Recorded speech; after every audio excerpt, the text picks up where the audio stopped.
pleasure. So, tell us how you're feeling at the end of this journey. It's, I guess, a month out. It's starting to feel nice and real.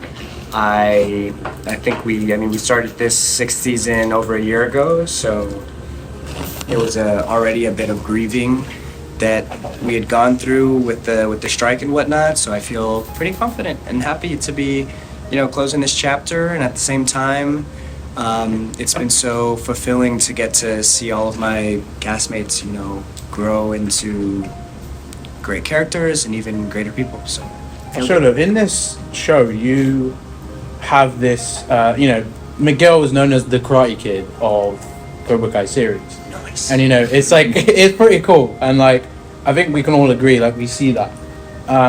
What makes him, like, this title with being the Karate Kid show, what truly makes him different to Daniel in that sense? And also of what we will see of that in the upcoming final season?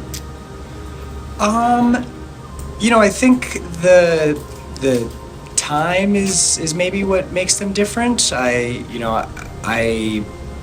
wouldn't necessarily go as far as to say he's the Karate Kid. I think that it's something very close to Daniel and that character. I think it's so nice to see that there are other underdog-like kids that can kind of rise to the occasion. And for those reasons, I think they're similar, but their differences, I think getting to see over the course of these 6 seasons the different areas that Miguel is able to kind of operate in with Ralph, with Kreese, with Johnny Lawrence, I think has been really special. And in this last season, just going back to our roots, my favorite dynamic is always the Miguel-Johnny relationship. So to get to finish strong with that is my only goal. And then outside of that, we'll just have to see. So Another great dynamic on top of Miguel and Johnny is honestly Miguel and Sam. Nice. Ever since the start, I've enjoyed. Even the downs have been enjoyable to watch. But I'm curious, in season 5 we left off on a very hopeful note for them, as well as Robby and Tori hopefully ending this weird love square. But what can you tease about what the relationships that come from them in season 6? I think. We've already heard about a double date at the You start said- of the season. Is there a double date? I honestly, all of this has been melded together. There may be. Peyton did spoil that there's going to be a double date between the 4 of you. Yes. No, she's so right. Yeah, I think with the fun of this season is really getting to figure out the whole college situation. I think like any high school couple, that's kind of always the big question of like, all right, so does this end things or do we continue to try to see through this? And Miguel and Sam have gone through so much growth over these 6 seasons that it's been nice to get to, as you're saying, play the ups and downs of it all. I think for this 6th season, I feel confident that, hopefully Sam and Miguel can, squash their differences to have like just a really great last year. I think they're deserving of it after all of these years. Yeah.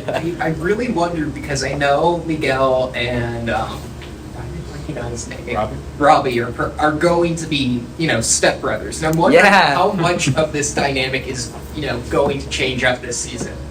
I guess it all just depends on what episode the baby's born, right? I don't know. It's Right after. right after this fight.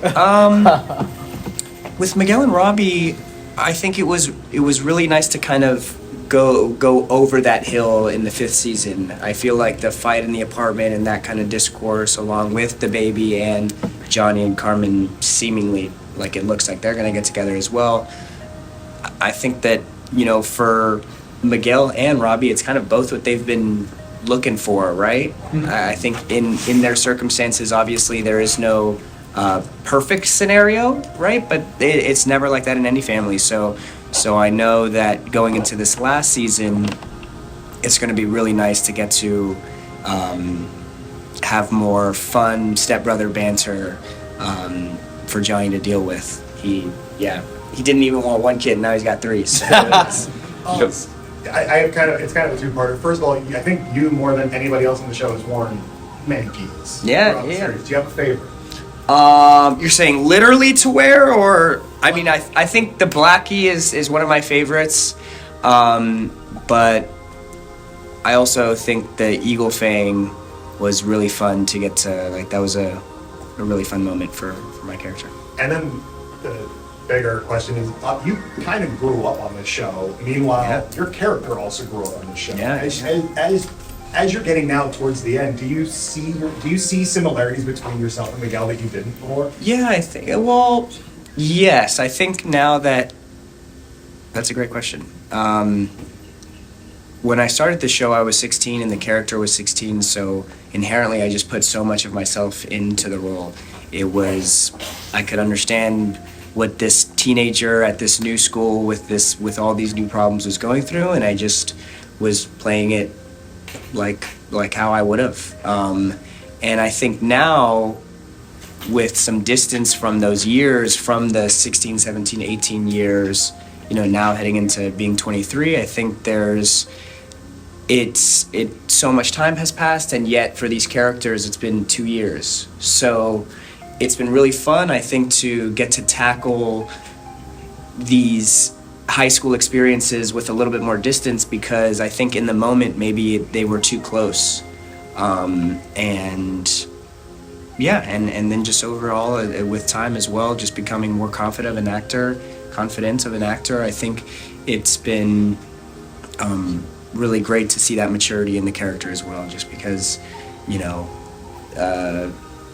just because it's great to play a character that has nuance, and Miguel is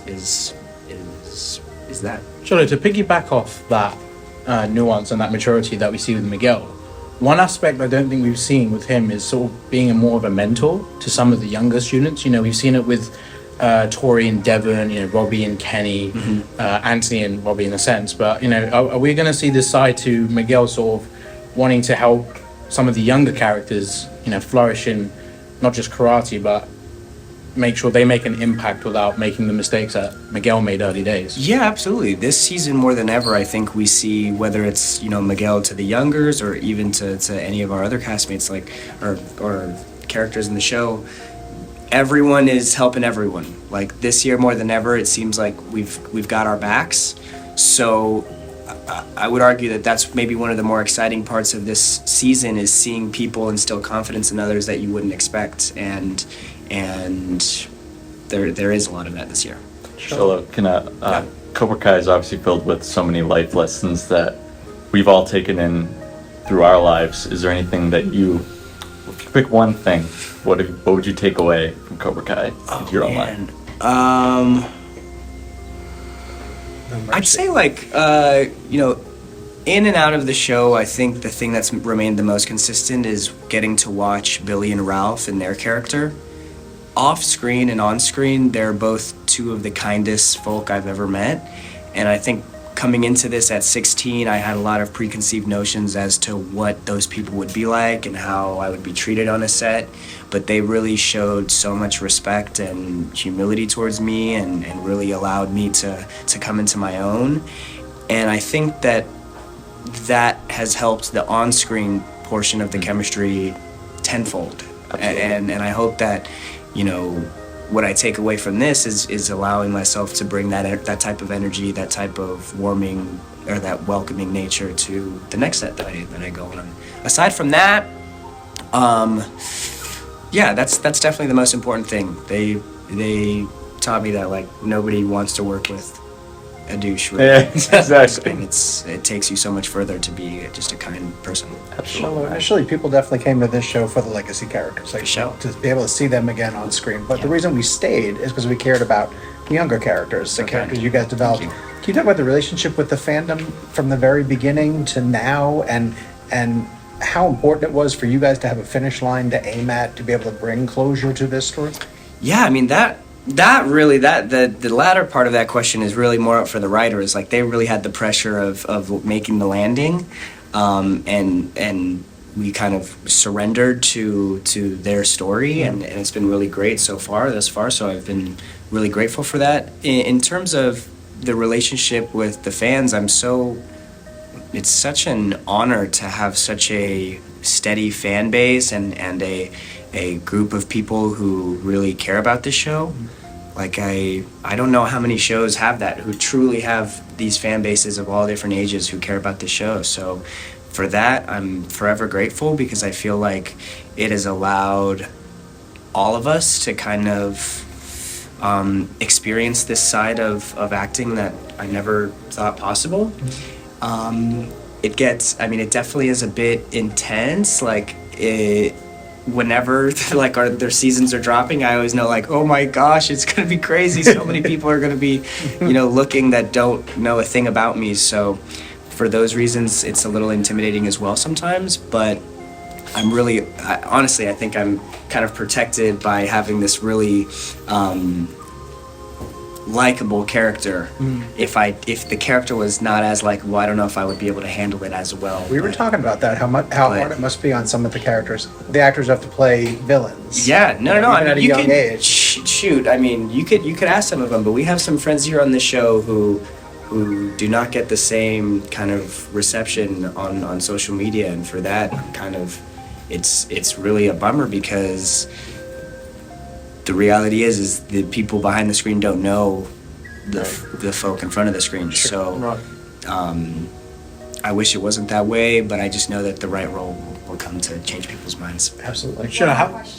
How's the prep been for this last season? Just like, not just even just taking in this is the final season and concluding the series, but in terms of the Sekai Takai and the World Tournament, like Ken earlier on was just saying how it's been really tough for you guys. Obviously, you don't get as much time as a movie or in general, but with the fights especially, you've come off Blue Beetle, and that was a very big spectacle from what we've seen. And how did that also help you with preparing for this tournament?